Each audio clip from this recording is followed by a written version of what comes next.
Ngayon naman ay ipapakita ko sa inyo kung ano yung tunay na buhay probinsya. Siyempre, kung buhay probinsya, ano ba yung una mong naiisip? Kung ako naman ang tatanungin, ang una kong naiisip kapag probinsya ay mga sariwang gulay. Siyempre, sisimulan nga natin dito sa pagkape ng umaga. Hindi nga nakukumpleto yung araw ko kapag hindi ako nagkakape. Ewan ko ba kung bakit. At kung talbos lang naman ng kamote ang pag-uusapan, ay madami kaming dito nga lang yan sa likod ng bahay namin. At kumuha lang din naman ako ng 2 pirasong yung mga maliliit pa dahil yun yung gusto ko. Mas matamis din kasi kapag medyo maliliit. Hinugasan ko nga lang at sinalang ko at pinahabol ko nga lang tong itlog dahil meron pa palang 2 natitira dito sa ref. At kung itlog lang naman ang pag-uusap, fresh from the farm. Madami din kasing alagang manok na nangingitlog si mama. Luto na nga itong nilaga akong talbos, itlog at saka talong. Kumuha lang din naman ako ng sili dahil ilalagay ko to sa bagoong na titimplahin ko. Masarap kasi nasawsawan sa talbos at talong yung bagoong na may kalamansi. Yung iba ay tinatawag nila itong ginamos. Ako lang pala mag-isang mag-uulam niyan. At pagkatapos ko naman ngang mag-almusal ay gumawa na din ako ng Graham bar. Isa din kasi ito sa pinagkakakitaan para naman hindi lang tayo umaasa sa sahod ng mga asawa natin. At kahit nagsasahod na tayo dito kay Facebook, kailangan pa rin natin maghanap ng ibang pagkakakitaan. Dahil hindi pa naman natin kagaya si Sir Gavin Kamangyan na nagsasahod ng 7 digits a month. Biruin mo yun, 7 digits. Naku, siguro kung nangangamuhan pa din ako hanggang ngayon, 5 years ko pang pag-iipunan yun. Pero salamat na lang sa Panginoon kasi ipinakilala niya sa akin si Met. Siya ang boss ko ngayon. Kung saan may freedom. Char. Kung saan nagagawa ko ang lahat. At dito naman nga tayo sa pananghalian na magluluto nga pala kami ng dinengdeng. Meron nga pala kaming papaya, talbos ng patola at saka bulaklak, talbos ng kalabasa at saluyo. Dito sa probinsya, kapag masipag ka talagang magtanim, hindi mo problemahin yung uulamin mo.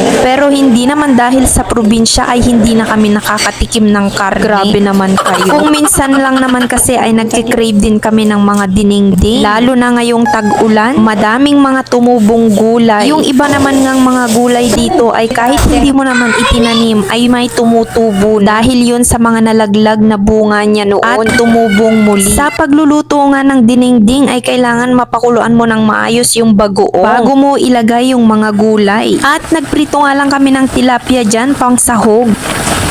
And dito naman tayo sa merienda namin. O diba?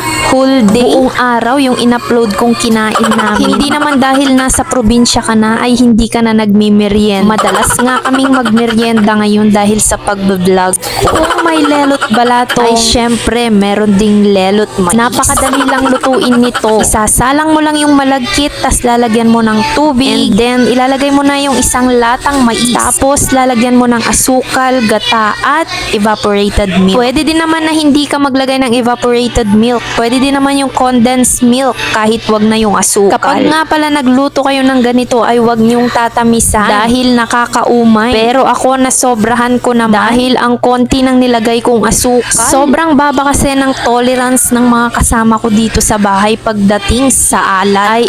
Pagdating sa tamis pala. Kapag nakita mo nga palang luto na yung malagkit ay para ka lang din namang nag-iin-in ng kanin dito. At malalaman mo ngang luto na yung lelot mais mo kung bumuka-buka na yung mga nilagay mong malagkit na bigas. O diba, napakadali talagang magluto. Napadali yung pagluluto ko dahil sa YouTube University. Sino pa bang hindi nakakakilala sa school na yun? Sa YouTube University. And masasabi ko nga na mas masarap ang lelot mais kapag malamig. O siya, hanggang dito na lang. See you on my next vlog. Salamat. Thank you for watching. Please like and share. Agyaman!